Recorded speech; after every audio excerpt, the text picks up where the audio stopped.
때로는 한숨을 쉬고 어찌할 바 몰라 하는 인생에게, 그리고 때로는 문제에 부딪혀 억눌리고 갇힌 자처럼 큰 낭패에 빠져 있는 모든 이들에게 하나님께서 그냥 두지 아니하시고 성령님 보내주셔서 주인 되게 하시고 인도자 되게 하시고 위로자 되게 하시고 힘이 되어 주셔서 모든 세상의 삶을 이기게 하시는 성령님, 그 성령이 오순절 마가의 다락방에 임함으로 말미암아 많은 이들이 성령 충만함을 얻고 담대하게 세상에 나가 복음을 전함으로 많은 이들이 구원을 받고 교회가 서기 시작한 놀라운 은총의 모습을 가진 것이 성령 강림절입니다. 교회력으로는 오늘이 성령 강림절이지만 우리 감리교회에서는 웨슬리 회심 기념주일로 지키는 주일이기도 합니다. 우리 모든 교회는 그리스도 예수 안에서 다 형제 자매이고 하나님께서는 모든 교회를 사랑하십니다. 모든 교단 많이 나뉘어져 있지만 주는 그리스도시요 살아계신 하나님의 아들이십니다. 이 신앙의 고백, 한 고백 안에서는 모두 한 하나님의 자녀고 모두가 흥해야 됩니다. 하나님께서는 우리 교회만 흥하시기를 원하시지 아니하십니다. 세상에 있는 모든 교회들이 다 부흥하고 흥하고, 그래서 하나님의 나라가 세상에 확장되고 어둠의 권세를 이기는 빛의 승리가 있기를 원하십니다. 주님 다시 오시는 날까지 그 사명 감당하라고 모든 교회들을 세워주셨습니다. 그러니 모든 교회들이 다 흥할 수 있도록, 부흥할 수 있도록 모두가 기도하시기를 주님의 이름으로 간절히 축원을 드립니다. 그런데 각각의 교파, 또 각각의 교회를 세우신 이유가 또 따로 있습니다. 해야 될 사명, 그 중에서도 강조하는 부분이 다 다릅니다. 교파마다 강조점이 다르죠. 우리 감리교회는 그 운동을 처음 시작하신 분이 존 웨슬리 목사님입니다. 영국에서 시작이 되었습니다. 영국에 있는 존 웨슬리 목사님은 원래 영국은 성공회, 다시 말하면 앵글리칸 처치가 자리하고 있었습니다. 그 아버지도 또 할아버지도 성공의 사제였습니다. 그 아버지 사무엘 웨슬리 그리고 어머니 수잔나 웨슬리 사이에 19 자녀 중에 15번째로 태어난 것이 존 웨슬리 목사님입니다. 어머니가 경건주의자 출신이었는데 어머니의 신실한 신앙의 교육을 받으면서 잘 성장해서 옥스포드에 진학을 했습니다. 학부와 석사를 대학원을 옥스포드에서 수학을 했고 옥스포드에서 계속 가르치기도 하고요. 성공의 사제가 되어서 말씀을 선포하는 일을 계속했습니다. 옥스포드 세월이 10년이었습니다.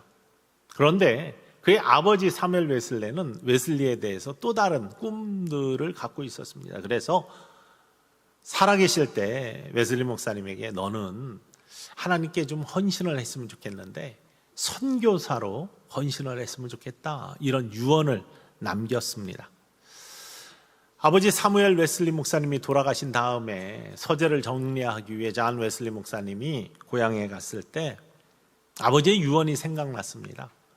아버지의 유언이 계속 마음을 떠나지 않았습니다. 그래서 그는 옥스퍼드의 10년의 세월을 다 정리한 다음에 선교사의 길을 가기로 결심을 합니다.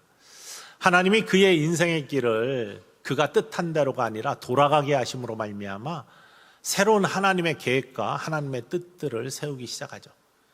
때로는 하나님께서 우리가 마음으로 우리의 길을 계획할지라도 그 걸음을 인도하시는 분은 하나님이시라고, 우리가 내가 계획하고 꿈꾸는 것들을 쫙 잡아놨어도 때로는 광야의 40년 세월을 돌아가게 하시는 하나님의 손길이 그들을 가장 귀하게, 그리고 그 속에서 겸손하게 하시고 하나님이 어떤 분인지를 알게 하시고 또 순종을 배우게 하시고 기적을 체험하게 하시는 것처럼 우리도 때로는 우리의 길을 돌이키셔서 우리의 뜻한 대로 가지 않게 하지만 그것이 하나님을 알게 하시고 겸손하게 하시고 준비하게 하시고 하나님의 뜻을 깨닫고 체험하게 하시는 축복의 길이 될 수 있음을 믿으시기를 간절히 소원합니다.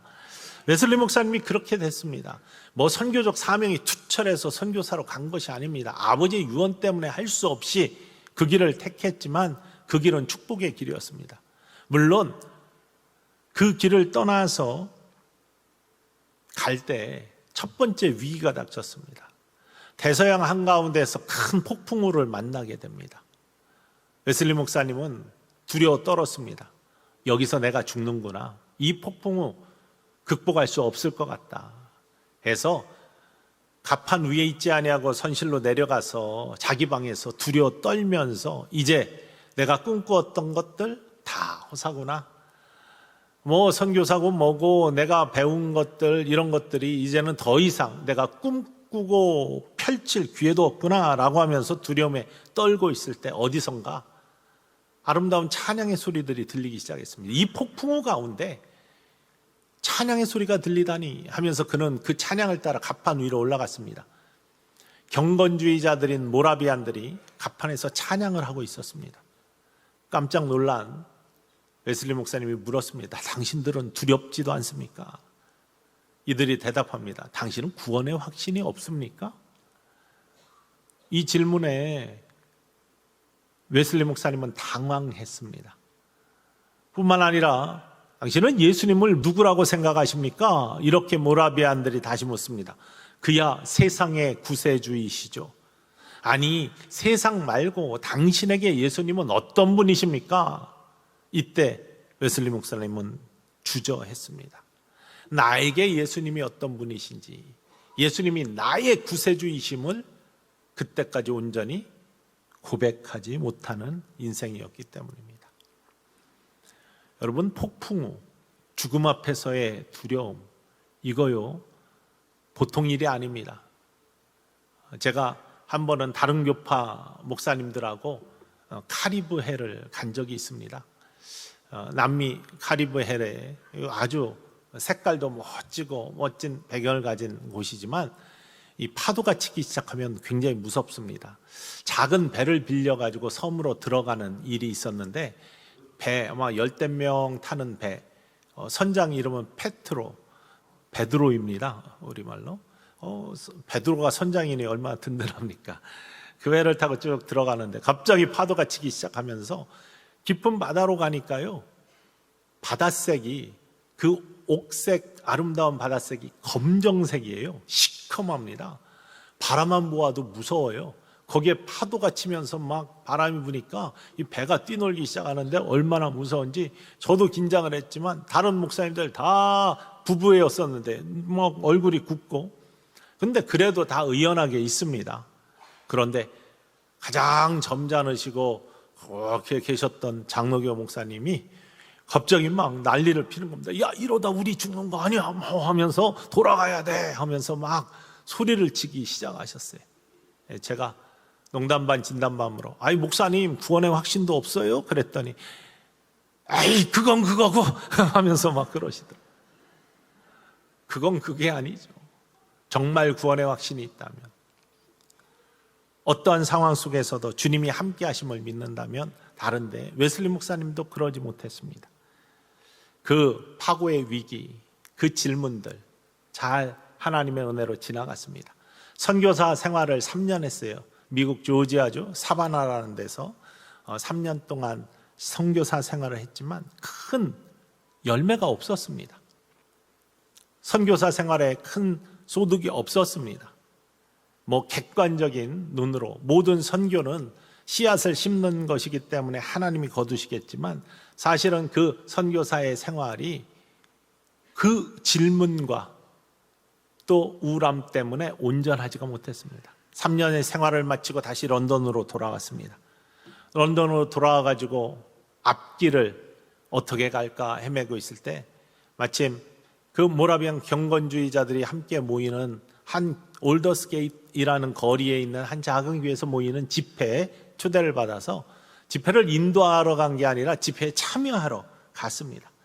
웨슬리 목사님 평생 일기를 쓰셨는데 그 일기를 보면은 1738년 5월 24일 저녁 8시 45분 말씀이 시작되기 전에 사회자가 글을 하나 읽습니다. 그거는 로마서 서문을 읽었는데 마틴 루터, 종교개혁자 마틴 루터가 쓴 로마서 서문이었습니다. 그 당시에는요, 이 각각의 성경마다 프리페이스, 서문이 있었습니다. 이 성경은 어떤 거에 관한 것이다 라는 것을 유명한 사람들이 요약해 놓은 책인데, 그 서문을 사회자가 읽을 때 로마서 1장 17절에 나오는 말씀, 오직 의인은 믿음으로 말미암아 살리라 라는 말씀이 그의 귀에 들릴 때 그의 가슴이 이상하게 뜨거워졌다.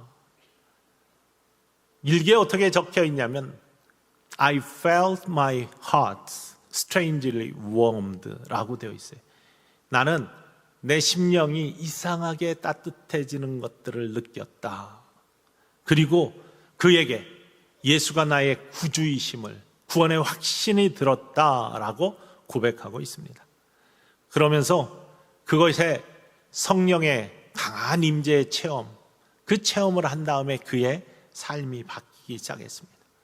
그동안 학교에서 또 성경의 말씀을 지식으로 깨달았던 것들이 성령이 임하심으로 말미암아 담대한 믿음의 사람으로, 진실한 신앙의 사람으로 바뀌었습니다. 담대해져서 이 자기가 가진 이 구원의 확신과 복음의 놀라운 은혜를 가만히 있을 수가 없었습니다. 그 기쁨을 나누지 아니할 수가 없었습니다. 그래서 거리로 나갔습니다. 거리로 나가서 거리에 있는 사람들한테 복음을 전하기 시작했습니다. 원래 성공의 사자는 그 당시에는요, 교구 안에서 그리고 교회 안에서만 설교를 하는 규칙이 있었습니다. 그런데 이 벅차오르는 감동, 이 구원의 확신, 예수가 그리스도 되심을 가만히 가지고 있을 수가 없는 겁니다. 교회 안에서만 일주일에 한 번씩 설교하고 있을 수가 없는 겁니다. 그래서 거리로 나가서 거리의 사람들에게, 복음이 필요한 사람들에게 복음을 전하기 시작했습니다. 그랬더니 교회가 너 그러면 안 돼, 규칙을 어기고 있어 이야기를 합니다. 교구 안으로 돌아와, 교회 안으로 돌아와 했더니 웨슬리 목사님께서 그러면 세계를 나의 교구로 삼겠다, 세계가 나의 교구다, The world is my parish, 이 말을 남기면서 성공회를 떠납니다. 무슨 세계를 복음화시키겠다 이런 선교적 열정이 아닙니다. 하나님께서 주신 그 은혜를 나누지 않으면 안 되겠다라는 그 감격스러운 마음으로 세계가 나의 교구야, 나를 제한할 수가 없어 라고 하는 그러한 결심으로 거리로 나가서 복음을 전합니다.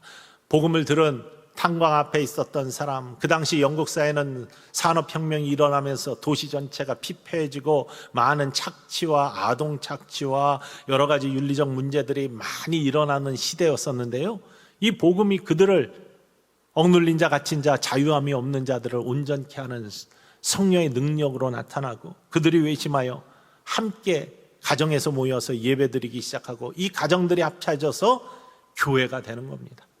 그리고 이 교회를 메소디스트 처치, 감리교회라 부르기 시작합니다.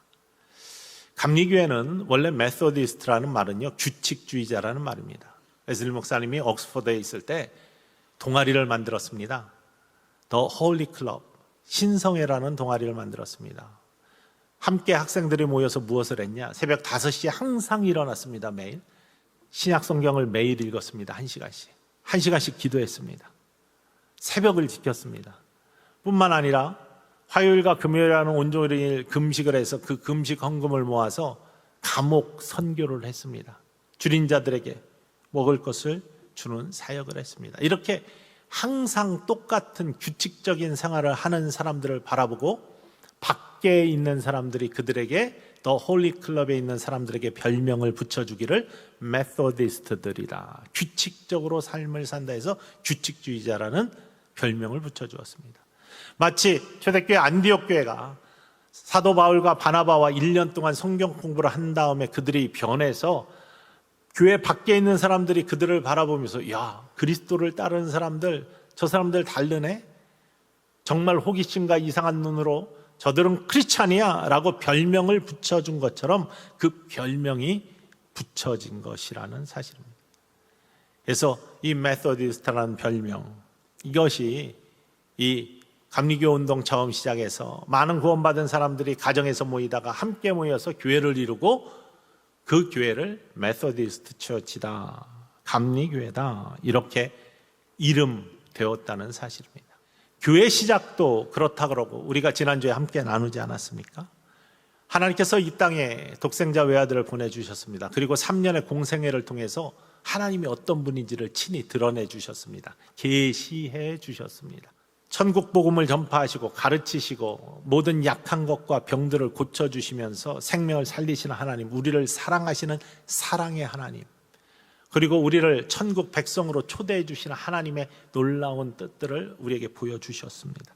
그리고요, 이 예수님께서 십자가를 지시고 죽기까지 복종하시며 사망의 권세를 이기고 부활하시는 십자가 부활을 통해 생명 되시는, 우리를 생명을 살려주시는 구세주이신, 주인 되신 예수 그리스도 하나님의 구원의 사역들을 친히 보여주셨습니다. 우리는 이 십자가 부활의 복음을 믿고 예수 그리스도를 영접함으로 말미암아 하나님의 자녀가 되는 권세를 얻고, 뿐만 아니라 구원의 사람으로 하나님 나라의 백성이 되고 하나님의 뜻들을 이루어갑니다. 그런데 예수님께서 부활하신 다음에 제자들과 다른 모든 사람들과 함께 한 40일을 함께 세상에 계셨습니다. 예수님께서 부활하신 몸들을 보여주시면서 이 땅에 40일을 계시다가 승천을 하시죠. 많은 사람들이 보는 앞에서 승천하시면서 말씀하십니다. 내가 너희에게 약속한 거 그거 믿고 기다려. 그리고 내가 다시 올 거니까 다시 올 날까지 너희에게 이 땅을 맡긴다 라고 말씀하시는 겁니다. 내가 너희를 그냥 두지 아니하고 돕는 성령을 보내서 너희와 함께함으로 말미암아 이 땅에 하나님의 나라를 세워나가고, 또 내가 다시 오기 전까지, 완전한 하나님 나라가 임하기 전까지 놀라운 하나님의 백성들이 어둠의 권세를 이겨가며 하나님 나라를 확장해 나가는 그 사명을 감당하라고 말씀해 주시고 예수님은 승천하십니다. 그 모습이 사도행전 1장 4절로부터 5절까지 나와 있는데 우리 함께 읽어볼까요? 사도와 함께 모이사 그들에게 분부하여 이르시되 예루살렘을 떠나지 말고 내게서 들은 바 아버지께서 약속하신 것을 기다리라. 요한은 물로 세례를 베풀었으나 너희는 몇 날이 못되어 성령으로 세례를 받으리라 하셨느니라. 아멘. 예루살렘을 떠나지 말고 너희는 내게서 들은 바 아버지께서 약속하신 것, 성령, 그것을 기다려라. 요한은 물로 세례를 베풀었지만 너희는 며칠 안 되어서 성령의 세례를 받게 될 것이다. 성령을 받게 될 것이다. 이렇게 약속해 주십니다. 많은 이들이 부활하신 예수님을 봤다니까요. 승천하신 자리에도 있었다니까요. 그러나 이 약속의 말씀을 믿은 120 성도들이, 수많은 사람 중에 120사람, 약속을 믿고 순종한 사람들입니다. 마가 어머니 다락방에 모여서 기도에 전무하며 성령을 기다립니다. 며칠 안 돼요 라고 약속했지만 언제 올지 모르는 성령을 간절히 기다리며 기도합니다. 이때 오순절 날 열흘 후입니다. 유월절 바로 전에 예수님이 십자가에 못 박히시고 돌아가시고, 그리고 명절 때문에 빨리 시체를 빌라도에게 달라고 해서 장사를 지니고 안식 후 첫날 예수님 부활하시잖아요. 그리고 이 유월절이 바로 이스라엘 백성들이 애굽에서 출애굽한 날인데, 그로부터 50일 후에 이스라엘 백성들이 시내산에 다다라서 새로운 하나님께로부터 언약을 받습니다. 그날을 기념하는 날이 50일째 된다고 해서 오순절입니다.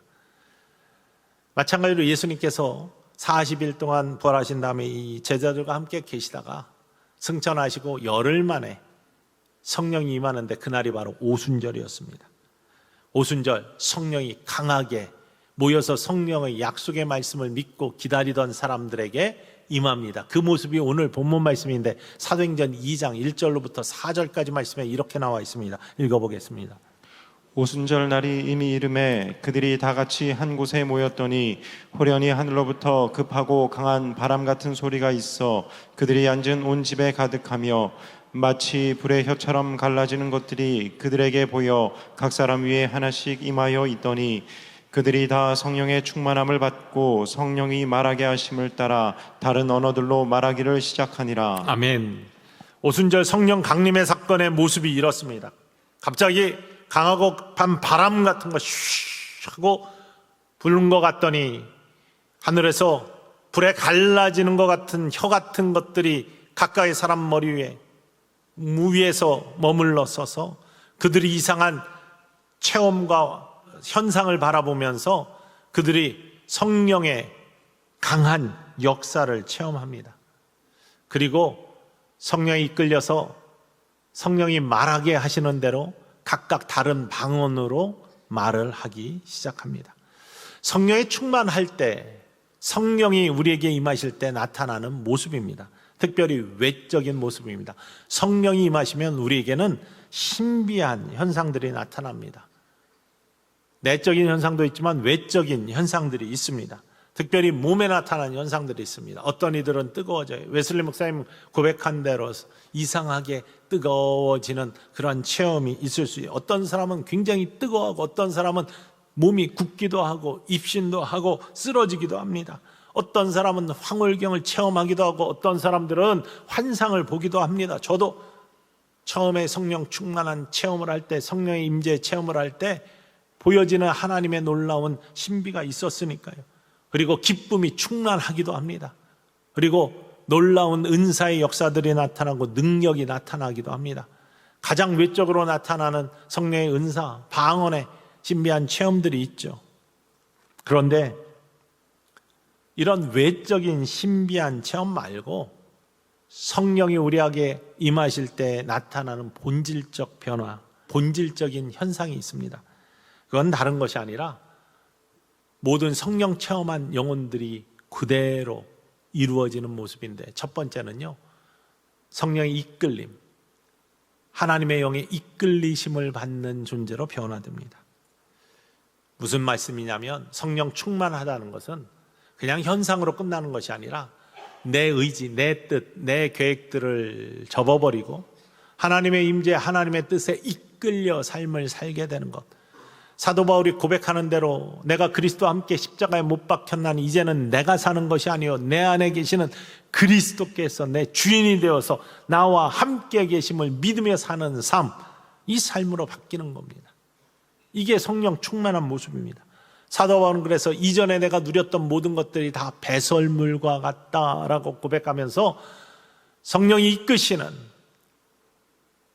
하나님의 영이 이끄시는 대로 순종하며 나아가는, 이끄심에 순종하는 삶으로 바뀐다는 것이죠. 두 번째는요, 담대해집니다. 성령 충만하면 담대해집니다. 나의 주신 하나님의 은혜 숨기지 못합니다. 더 이상 두려움에 떨고 있지 않습니다. 문을 박차고 밖으로 나갑니다. 자신 있게 고백하고 선포합니다. 담대해지는 모습을 갖습니다. 바로 하나님의 백성들이 오순절 성령의 충만함 가운데 그들이 더 이상 숨어있지 아니하고 예루살렘으로 나아가서 로마의 핍박이 어떠하던, 유대인들의 핍박이 어떠하던 그런 것들을 신경 쓰지 않습니다. 내가 하나님의 말씀에 청종하랴, 사람의 말에 청종하랴, 누구의 말씀을 따를까 하면서 자신 있게 핍박 속에서도 감옥에 갇히는 한이 있어도 나는 자신 있게 선포한다며 숨기지 아니하고 자신을 드러내며 담대하게 복음을 전합니다. 이렇게 바뀝니다. 담대해집니다. 그리고 세 번째는 능력의 삶을 사는데요, 오직 성령이 너희에게 임하시면 너희가 권능을 받고라고 했어요. 성령이 임하면 능력을 주십니다. 권능을 주십니다. 은사를 주십니다. 그것이 축복의 통로가 되어서 내 삶도 변화되고 세상도 변화시키는 놀라운 축복의 통로로 쓰임을 받는 것이죠. 성령의 충만함 가운데 120 성도들은 이런 권능을 받고 담대해져서 하나님의 이끄심대로 쓰임받기 시작했습니다. 그리고 하나님이 주신 은사가 그때 나타나기 시작했는데 성령의 이끄심을 따라 각종 나라의 말로 말하기 시작했다고 했어요. 방언은요, 두 가지 모습이 있습니다. 하나는 우리가 방언의 은사를 이야기할 때 보통 이야기하는 것이 하나님과 우리 사이에 기도할 때 또 교통할 때 더 친밀하고 신비한 교통을 위해 주시는, 우리가 알아듣지 못하는 그러한 신비한 말, 이 방언의 은사를 사람들이 사모합니다. 그런데 첫 번째 성령 충만한 성령의 강림 사건에서 일어났던 방언의 은사는 이러한 신비한 말이 아닙니다. 각각의 지방의 사람들이 알아들을 수 있는 지방의 말이었습니다. 다시 말하면 외국어였다는 거예요. AI로 통역해가지고 하는 것이 아니라 성령이 함께 하심으로 말미암아 내가 이끌림을 통해서 이야기하지만 그 이야기가 갈릴리 사람들이 외국어를 배운 적이 없습니다. 그런데 그 하는 이야기들이 다른 지방 사람들이 알아들을 수 있는 외국말을 그대로 했다는 것이 성경의 증언입니다. 이 방언, 놀라운 신비의 역사죠. 듣는 사람들이 깜짝 놀랍니다. 아니, 저 사람들은 전부 다 갈릴리 사람들이 아니냐. 그런데 우리의 각종 방언의 이야기를 하냐. 오순절날은 이스라엘 백성들에게는 특별히 유대인들, 개종한 유대인도 마찬가지고 세계에 흩어져 살았던 디아스포라 유대인도 마찬가지고요. 이스라엘의 3대 명절, 유월절, 또 오순절, 장막절, 이 3대 명절은 처음에는 3번 다, 나중에는 한 번으로 바뀌었는데 예루살렘에 올라와서 모든 유대인 남자들은 예배를 하는 종교법이 있었습니다. 그래서 순례자의 길들을 걸었습니다. 북아프리카부터 시작해서 시리아 그리고 그리스까지 유럽에 퍼져 있는 모든 사람들이 와가지고 유대인들이면 와가지고 예루살렘에서 예배를 드립니다. 오순절입니다. 그래서 많은 사람들이 각종 지방에서 모여 있었습니다. 그런데 말도 다 다르잖아요. 지금도 다른데 예전도 달랐습니다. 각각 다 다른 말로 자기의 말로 지금 복음을 듣습니다. 예수님이 부활하셨다. 십자가 부활의 놀라운 청, 우리를 구원해 주시는 하나님의 놀라운 은혜다. 하나님은 우리를 사랑하신다. 이 복음의 메시지들을 신비한 자기의 말로 갈릴리 사람들을 통해서 지금 듣고 있습니다. 그러니 얼마나 당황스럽습니까? 그리고 얼마나 놀랍습니까? 조롱하는 사람들은 오늘 마지막에 보면 저들이 세술에 취했구나 이렇게 조롱했다라고 말하고 있습니다. 그 모습이 사도행전 1장 5절로부터 13절 오늘 본문 말씀에 이렇게 나오고 있어요. 함께 길지만 읽어보겠습니다. 그때 경건한 유대인들이 천하 각국으로부터 와서 예루살렘에 머물러 있더니 이 소리가 남에 큰 무리가 모여 각각 자기의 방언으로 제자들이 말하는 것을 듣고 소동하여 다 놀라 신기하게 여겨 이르되 보라, 이 말하는 사람들이 다 갈릴리 사람이 아니냐. 우리가 우리 각 사람이 난 곳 방언으로 듣게 되는 것이 어찌 됨이냐. 우리는 바데인과 메데인과 엘람인과 또 메소보다미아, 유대와 갑바도기아, 본도와 아시아, 부르기아와 밤빌리아, 애굽과 및 구레네에 가까운 리비아 여러 지방에 사는 사람들과 로마로부터 온 나그네 곧 유대인과 유대교에 들어온 사람들과 그레데인과 아라비아인들이라. 우리가 다 우리의 각 언어로 하나님의 큰 일을 말함을 듣는도다 하고 다 놀라며 당황하여 서로 이르되 이 어찌 된 일이냐 하며 또 어떤 이들은 조롱하여 이르되 그들이 세술에 취하였다 하더라. 이들이 이렇게 조롱하여 세술에 취하였다 당황했다 하지만 그 말씀을 듣고 그 말씀을 들은 자들이 회개하고 예수께 돌아와 온전한 믿음의 사람을 이루어 함께 모여 떡을 떼고 서로 찬미하고 또 예배를 드리며 가정으로부터 출발한 교회가 초대교회이고요. 그 교회가 예루살렘을 통해서 모교회가 되고 박해 때문에 흩어져서 또 다른 이방의 땅에서 교회들이 서가고 지금의 교회까지 이어졌다는 사실입니다. 세상 사람들은 바라보면서 술 취한 자다, 세술에 취했다 이렇게 조롱했습니다. 여러분, 술 취해 보셨어요? 이렇게 얼굴을 보니까 술 취해 본 사람도 있고 그렇지 않은 사람도 있는 것 같아요. 술 취하면 대부분 그렇게 이야기하더라고요. 용감해진다고, 담대해진다고. 그런데 그게 좋은 의미로가 아니라 술 취하면 개가 된다. 술 취하면 나쁜 짓을 많이 한다. 평소에 멀쩡했던 사람이 술만 먹으면 가정에 들어와서 가정 폭력을 일삼고 때로는 사람들하고 시비하고 고성망가하고 나쁜 짓하고 이게 용감해지기는 하는데 담대해지기는 하는데 나쁜 쪽으로 용감해진다. 또 그 뒤가 얼마나 안 좋은지 알 수 없어요. 술 취했다가 깨어나면 머리가 아프고 그래서 약도 많이 파는 것 같더라고요. 고약하고 이거 고약한 거죠. 이 세상의 술은 그렇습니다. 사람의 몸에 들어가는 술은 세상의 술은 사람을 개로 만들고 안 좋은 모습으로 담대하게 만들고 그 뒤도 고약해지죠. 그런데 세술이라고 표현한 이 성령에 취한 자들, 하나님의 영에 감염된 자들, 똑같이 용감해집니다. 담대해집니다. 그런데 그 모습이 다릅니다. 사랑으로 용감해집니다. 희생으로 담대해집니다. 섬김에 용감하게 섬김의 자리로 나아갑니다. 능력을 가지고 세상을 밝게 만듭니다. 생명을 살리는 일에 쓰임을 받습니다. 그리고 그 뒤는 고약하지 않습니다. 항상 기쁩니다. 성령 우리를 기쁘게 만듭니다.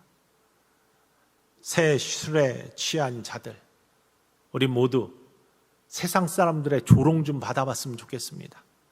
세상 사람들이 우리를 바라보면서 세상이랑 우리나 똑같네 이렇게 얘기하지 아니하고 안디옥 교회 그리스도를 따르는 자들이다 구별되게 별명을 붙여준 것처럼 홀리클럽 신성의 사람들, 저 사람들은 규칙적으로 성결하게 사는구나, 메소디스트라고 별명을 붙여준 것처럼 우리의 믿음의 사람들에게 세상 사람들이 조롱해도 좋습니다. 세술에 취한 사람처럼 그들을 당황스럽게 만들고, 그러므로 말미암아 뭔가 신기한 일이 일어나고 있구나라는 것들을 심어줄 수 있는 복된 세술에 취한 자들이 우리들이 되기를 주님의 이름으로 간절히 축원을 드립니다. 성령 충만하면 그렇게 된다는 겁니다. 하나님의 이끄심을, 그리고 담대한 삶을 살아가고 하나님이 주신 능력을 행함으로 세상을 밝히고 생명을 구원하는 귀한 삶. 나도 그 성령 받고 싶어. 그런데 내가 받았나 안 받았나 모르겠어. 물론 성경 말씀에는 성령이 내 안에 거하시는 증거에 대해서 여러 가지로 고백하고 있죠. 특히 내가 예수를 그리스도로 고백하고 하나님의 아들이라고 고백하는 것은 성령이 내 안에 없으면 그렇게 되지 못한다라고 말씀하십니다. 그러니 구원의 사람들은 이미 성령 받은 사람들입니다. 그런데 그 성령이 더 충만해지기 원하거나 성령을 받고 싶은 사람은 성령을 어떻게 하면 받을 수 있느냐? 오늘 초대교회 마가의 다락방에 임한 성령 구하는 사람들의 모습 똑같습니다. 구하면 됩니다. 누가복음 11장 13절의 말씀에 이런, 너희가 악한 자라도 좋은 것을 자식에게 줄 줄 알거든 하물며 너희 하늘에 계신 아버지께서 구하는 자에게 성령을 주시지 않겠느냐 하시니, 구하면 성령을 주신다고 약속해 주셨습니다. 그리고 순종하면 성령을 받는다라고 사도행전 5장 32절에 말씀하고 계십니다. 읽어보겠습니다. 우리는 이 일의 증인이요 하나님이 자기에게 순종하는 사람들에게 주신 성령도 그러하니라 하더라. 하나님 자신에게 순종하는 자들에게 주시는 성령이라고 했습니다. 예수님이 아버지께서 약속하신 거 기다려라고 승천하시기 전에 주신 약속의 말씀 그대로 믿고 순종해서 마가의 다락방에 모여서 그 성령을 간구했던, 기도했던 사람들에게 오순절날 성령이 임했습니다. 순종하고 간구했더니 임했다는 겁니다. 우리도 마찬가지입니다. 간절한 마음으로, 사모하는 마음으로 간구하고 말씀에 순종하면 여러분 심령에 성령 충만함이 임할 줄 믿으시기를 원합니다. 하나님의 놀라운 역사가 나타납니다. 단지 우리가 간절한 사모함이 없기 때문에, 그 약속의 말씀이 정말로 나의 삶에 신실하게 임하기를 원하는 그 간절함이 없기 때문에 우리에게 성령 충만함이 없는 거예요. 그 신실함으로, 그 간절함으로 순종하고 구할 수 있는 우리 모두가 되기를 주님의 이름으로 간절히 축원을 드립니다. 마가의 다락방에 임했던, 약속 믿고 순종하고 성령을 간구했던 그 간구 속에 놀라운 하나님의 역사가 임하고요, 그 담대함을 가진 사람들이 밖으로 나가서 복음을 전하고 흩어져서 교회들이 서가기 시작하고 하나님의 뜻들이 세상에 이루어지기 시작했습니다. 축복의 통로로 사용되는 놀라운 역사가 나타났습니다. 하나님께서, 또 예수님께서 우리를 세상에 보내실 때, 삶의 자리로 보내실 때 거저 보내시지 않습니다. 부활하신 예수님께서 부활하신 다음에 제자들에게 나타나셔 주셨던 말씀이 너에게 평강이 있을지어다 라는 말씀이었어요. 그런데 그 다음에 또 하신 말씀이 있어요. 요한복음 20장 19절로부터 22절까지 말씀을 보면, 이날 곧 안식 후 첫날 저녁 때 제자들이 유대인들을 무서워하여 모인 곳에 문들을 닫았더니 예수께서 오셔 가운데 서서 이르시되 너희에게 평강이 있을지어다 라고 먼저 말씀하세요. 이 말씀을 하시고 손과 옆구리를 보이시니 제자들이 주를 보고 기뻐하더라. 이제 예수님이 진짜 예수님인 것을 확인하고 기뻐했습니다. 그리고 21절에 예수께서 또 이르시되 너희에게 평강이 있을지어다 라고 다시 한번 축복해 주십니다. 그리고 나서 아버지께서 나를 보내신 것 같이 나도 너희를 보내노라. 이제 제자들에게 만나주시고 세상에 보내시겠다고 약속을 하십니다. 22절에 이 말씀을 하시고 그들을 향하여 숨을 내쉬며 이르시되 후 하고 이르시되 성령을 받으라 라고 말씀하세요. 우리가 세상에 보내심을 받을 때는 그냥 가는 게 아닌 거예요. 성령님이 함께 하신다는 거예요. 성령 받아라. 성령 받고 가라. 여기에서 성령을 받으라 라고 할 때 받으라는 말은요, 히란 말로 라베테라는 말입니다. 그런데 이 말은 명령어예요. 복수 명령어입니다. 원래 원형은요 람바노라는 히란 말입니다. 람바노에서 복수 명령이 되면 이 모습이 변하거든요. 중요한 거는요, 이 람바노라는 성령을 받으라라고 할 때 받으라라는 말은 어떤 거냐? 취하다, 영접하다라는 말에서 왔어요. 요한복음 1장 12절 말씀에 영접하는 자, 곧 그 이름을 믿는 자들에게는 하나님의 자녀가 되는 권세를 주셨으니, 여기서 영접하다라는 말을 할 때 람바노라는 말을 씁니다. 무슨 얘기냐? 여러분, 성령을 받으라라고 하는 것은 내가 줄 준비가 되어 있는데 그 성령을 영접하기만 하면 돼라는 말씀입니다. 어떻게 영접합니까? 준비가 되어 있어야 영접하죠. 여러분, 뭔가 우리에게 손님이 오거나 귀한 것들이 올 때 그걸 영접하는 것은 자리를 다 채우고 있으면 영접할 수 있습니까? 비워놓아야죠. 비워져 있을 때 영접할 수 있는 거고 준비되어 있을 때 영접할 수 있는 겁니다. 우리가 성령을 받을 준비가 되어 있고, 그리고 영접할 수 있는 우리의 빈 마음, 내 욕심과 내 생각과 내 의로 가득 차 있을 때는 성령님이 내 속에 자리할 수가 없어요. 성령의 충만함을 이룰 수가 없습니다. 내 뜻을 꺾고 그리스도 예수의 길에 순종하는 모습들, 이게 성령 충만을 이루는 모습이라는 사실입니다. 받을 준비, 사모하는 마음, 순종의 모습, 간구하는 모습. 오순절 성령의 충만함이 세상을 바꾼 것처럼 우리 천성교회 귀한 성도들 성령 충만하여서 하나님의 놀라운 역사를 써가는 새 시대를 이루어가는 축복의 통로로 쓰임받기를, 그래서 세상 사람들이 우리를 바라보면서 조롱해도 좋습니다. 새 술에 취한 사람들 같구나, 저 사람들 기이하다, 새 술에 취한 사람들 같구나, 이런 이야기를 듣는 우리 천성교회가 되기를 주님의 이름으로 간절히 축원을 드립니다. 기도합시다.